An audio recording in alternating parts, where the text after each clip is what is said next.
Welcome! Today, we are diving deep into the incredible world of Indian philosophy. But listen, this isn't just one philosophy, nope. It's a collection of 9 profound, competing, and sometimes really radical ways of looking at reality itself. So let's get ready to explore these 9 amazing visions. Okay, first things first. There's a key word you've got to know: Darśana. In Sanskrit, it literally means a vision or a way of seeing. And that one word, it tells you everything. This isn't just about sitting around and thinking abstract thoughts.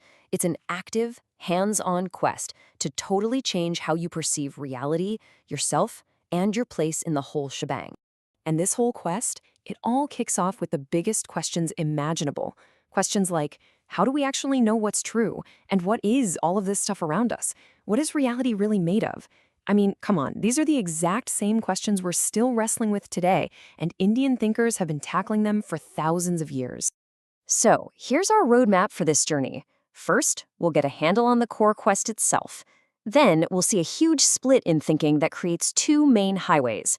We'll travel down one to explore 6 Orthodox schools, then jump to the other to check out 3 rebel schools. And we'll wrap it all up by seeing why this ancient wisdom still matters so much today. All right, let's jump into section 1. Before we start breaking down all the different schools, we have to ask the most important question. What's the point? What are they all actually searching for? What's the endgame here? Well, it really boils down to 4 ideas that are all connected. The journey starts with a search for Satya, or the ultimate truth. That search then turns inward to figure out the Atman, our true self. And why does that matter? Because these philosophies believe that not knowing our true self is the root cause of dukkha, or suffering. And the final destination, that's moksha, total liberation from all that suffering. See? It's a practical goal, and that's what makes this whole thing so powerful. Okay, on to section 2, the Great Divide. Now this is really important. To make sense of all 9 schools, you have to understand the one massive line in the sand that splits them into 2 camps, Āstika and Gāstika. And the dividing line is, well, it's beautifully simple actually. It all comes down to a single question. Do you accept the authority of the ancient sacred texts known as the Vedas? The Āstika, or Orthodox schools, they all said yes. The Nāstika, or Heterodox schools, were the rebels. They said nope and decided to carve out their own paths. That's it. That's the fundamental fork in the road of Indian philosophy. So let's head into section 3 and take a walk down that Orthodox path first. We're going to explore the 6 Āstika schools. And to make it easier, they're usually grouped into 3 logical pairs that just make sense together. Our first pair is all about the world out there. You know, how can we use logic to understand it? And on a deeper level, what is it physically made of? This brings us to the schools of Nyāya and Vaiśeṣika. The Nyāya school. Wow, these guys were obsessed with logic. I mean, they developed this incredibly tight system for debate and reasoning. But here's the cool thing. For them, logic wasn't about winning arguments or showing how smart you are. No way. It was a sacred tool, something you use to slice through all the confusion and ignorance to get to what is actually factually true. And partnered up with Nyāya, you have the Vaiśeṣika school, and they proposed something absolutely mind-blowing for their time. One of the world's very first atomic theories. They argued that the entire physical universe, everything you can see and touch, is built from these eternal, indivisible atoms they called paramanu. Just a stunningly radical idea. Okay, our next pair, Sāṁkhya and Yoga, turns the focus completely inward. Sāṁkhya theory is fascinating. It says reality is made of 2 fundamental things. On one side, you have Puruṣa. That's pure, silent, unchanging consciousness. Just think of it as the witness. On the other side, you have Prakṛti. That's all of matter, nature, everything that moves and changes. For Sāṁkhya, liberation is all about realizing that your true self is the witness, the Puruṣa, not the changing stuff of the world, the Prakṛti. So, if Sāṁkhya is the grand theory, then yoga is the practical how-to guide. Patanjali's Yoga Sutras lay out a step-by-step, 8-limbed path to actually experience this separation of consciousness from matter. It's a whole system, starting with ethics and physical postures or asana, and leading you all the way to deep meditation. The entire point is to quiet down all the mental chatter so you can directly experience that pure witnessing consciousness. Our final Orthodox pair is all about interpreting the Vedas themselves. You can kind of think of it like this.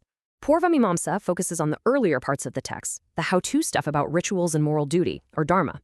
Its partner, Vedānta, dives into the later, much more philosophical parts, the Upanishads, and asks the biggest why question of all.